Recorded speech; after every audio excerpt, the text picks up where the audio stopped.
What should have been a fun day of fishing with his relatives ended in a death for 42-year-old Levan Lewis. Lewis left his home around midday on Sunday to go fishing in these ponds at mile 12 off the George Bryce Highway. But by the time his girlfriend Sharon Leslie heard about him again after 5 that evening, it was because he was unconscious and fighting for his life.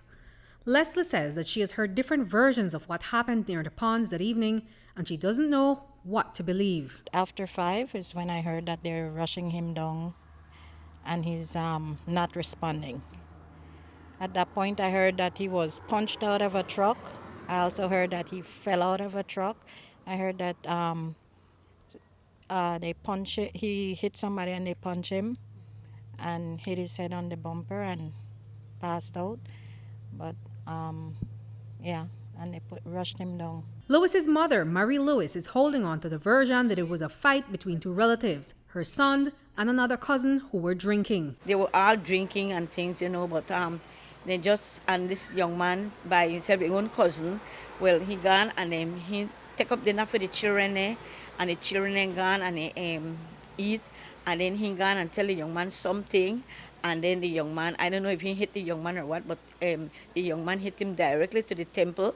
And when he hit him by the temple, I said that temple because it dropped very heavy on the back of the vehicle. When man or everybody drink and just argue and thing, but I don't think that the young man have a right if he hit him like that in the head. If they even have an argument or something, he shouldn't have knocked him so hard because he get a heavy blow. And that was right in the temple. I talked to an ex-policeman this morning and I tell her that Levan get a hit in the temple and that's where he dropped because even the young man was fixing the vehicle. He said he had a knock when he dropped on the thing, but there was no swollen nothing in his head.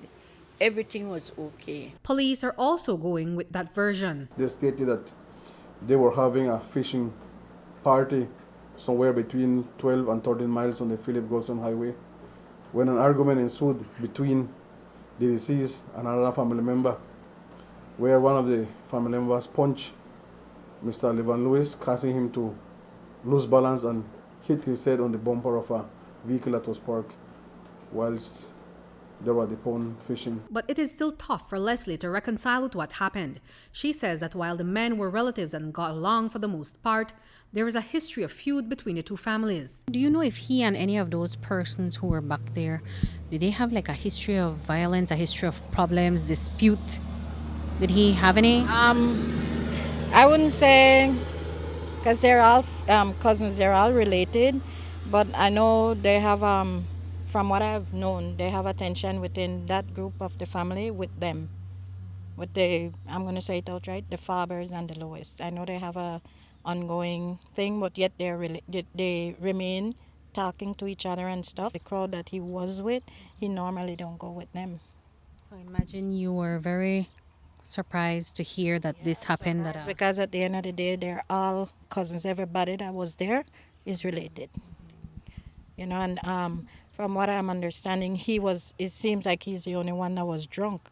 If he's the only one that was drunk, then what happened to the ones that were sober, that stood there? Perhaps they took advantage of him. Yes. But his mother, Marie Lewis, says she isn't putting the blame on anyone. I don't blame anybody. And I hope and pray that this killing and this chopping up will have stopped and parents would look. I left it to the sisters and how they fear it and how they get it. But I don't really want the grandmother because that boy mother died.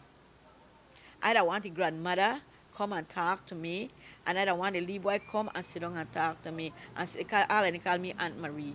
I don't really want to talk to me. Police say that the relative who punched Lewis has handed in himself to the authorities. We have spoken to several family members. Statements have been recorded. I know that the person that was involved in this incident just turned himself a while ago to the police, and he is being interviewed at this moment. Likewise, like the first incident, we are putting a file together, and that will be forwarded to the D.P.P office for them to advise us as to how to proceed. Again, is the nature of the dispute known? Well, it was apparently just a dispute out of nothing, because one of the person was suspected to be drinking, and thereafter something ensued between them. Sir, do you know whether they had any prior dispute? No. Reporting for News 5, I'm Andrea Polanco.